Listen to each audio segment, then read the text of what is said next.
I never thought I would see the day where I would be making a list of worst to best Marvel movies and Guardians of the Galaxy would be left out of the top 5.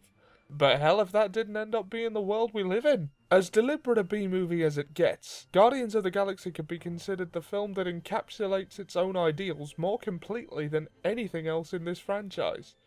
What are those ideals? Basically, we're in space, we're licensed to use a ton of 80s music, let's just have a good time. Largely separate from the rest of the expansive continuity up to the point of its release, Guardians of the Galaxy is free to just be its own thing. Peter Star-Lord Quill, played here brilliantly by Chris Pratt, was abducted from Earth 30 years ago. Nothing that's been going on there gets his attention.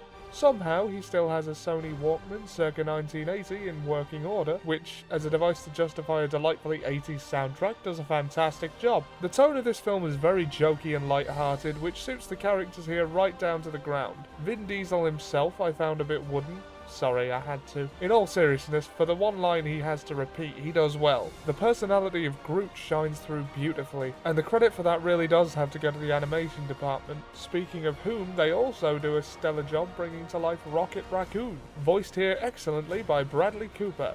Though leading up to the release I heard rumours H. John Benjamin was in the running for the part, and cannot help but wonder what could have been. Bradley Cooper was great though, so I can't complain. Drax the Destroyer is instantly Dave Bautista's best acting role, and that deserves to be saying so much more than it is.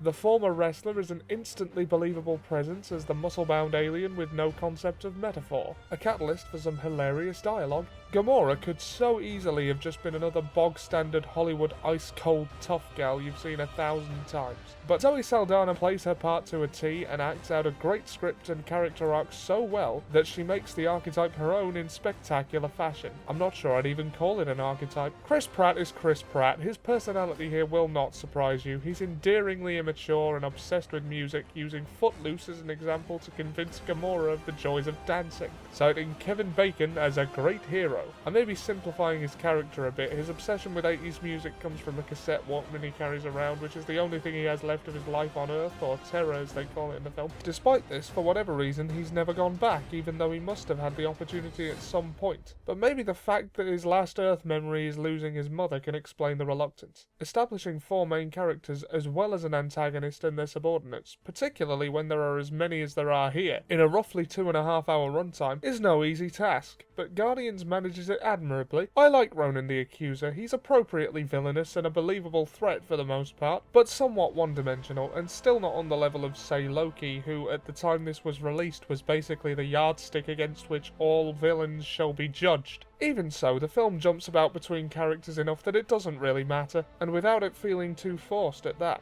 The real question is not whether they can beat the big bad, but whether these 4 different yet equally difficult individuals can be made to coexist, outside of Groot and Rocket who already do. From a world-building perspective, this film is a curious one.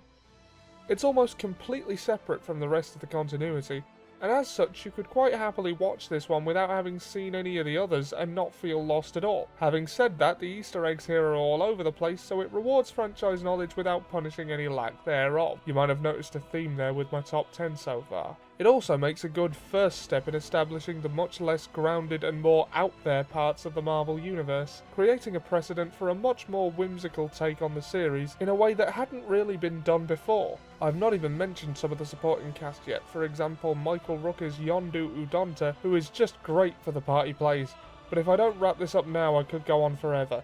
Bottom line, Guardians of the Galaxy is probably the most fun you'll have with any film in the Marvel Cinematic Universe. It doesn't take itself seriously, yet is confident enough to be straight-faced when it has to, and I would recommend it to the seasoned and uninitiated alike, along with anyone else for that matter.